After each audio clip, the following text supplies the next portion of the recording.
Si Gerald. Mga serious kayo. Kuwang kayo kung si Kimra natin rin, di ba?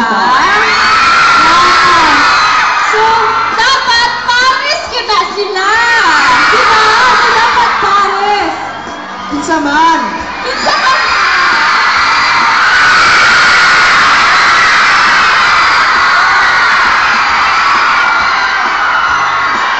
Wow. Okay. Kani nga question, Kim. Gikan yun sa mga tanang Cebuano. Ako lang yun yung ilang kong gisugo para pangutana ka. Sama na. Unsa ni? Unsa naman yun mong Gerald? Hala! Siyempre mo, nag-aapon ang Mika kay ni Gerald. Di ba no? Ikaw naman mag-alog-alog, di ba? Nakailan mo sa akong mama? Di ba masuko man si Doña Etang, magdul-dul ko niya? Wala man din si Pokwang. Wala dito si Pokwang. Natin yung espiritu niya.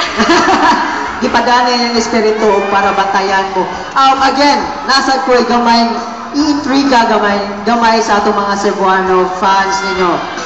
Gahapon, nag-shooting ni sila. And then, na-intriga mo ko. Kaysa wala pang ilahang part, sneak kay sila. So, muna nakaingon ko kung sila na ba yung kaha. Kamo ako pangutanong mga fans ni Kim and Gerald. Ganahan mo nga sila ng duha. Ansa? Gerald, anong reaction mo sa mga,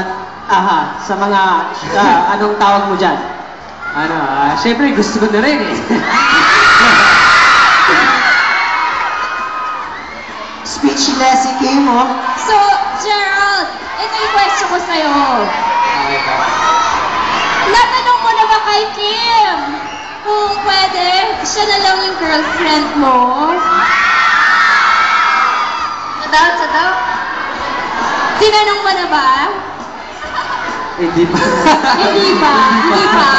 Ang bakal mo naman, ano ka ba? Gerald, one question. Yes po. Mahal mo ba talaga si Kim? Wow. Ang lalim ng question mo ah. Dagana siya na sa tanay. Let's call in Yasha! Grabe, segue talaga, oh. Unsa na mo request sa to? Yes? Kung kita! Actually, siya ang dapat tanungin niyo kung okay lang sa Okay. kanya. Alam mo ba, Kim and Gerald, may special guest tayo ngayon.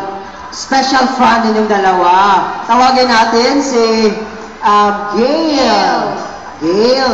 Alright. So, Wow. Gail,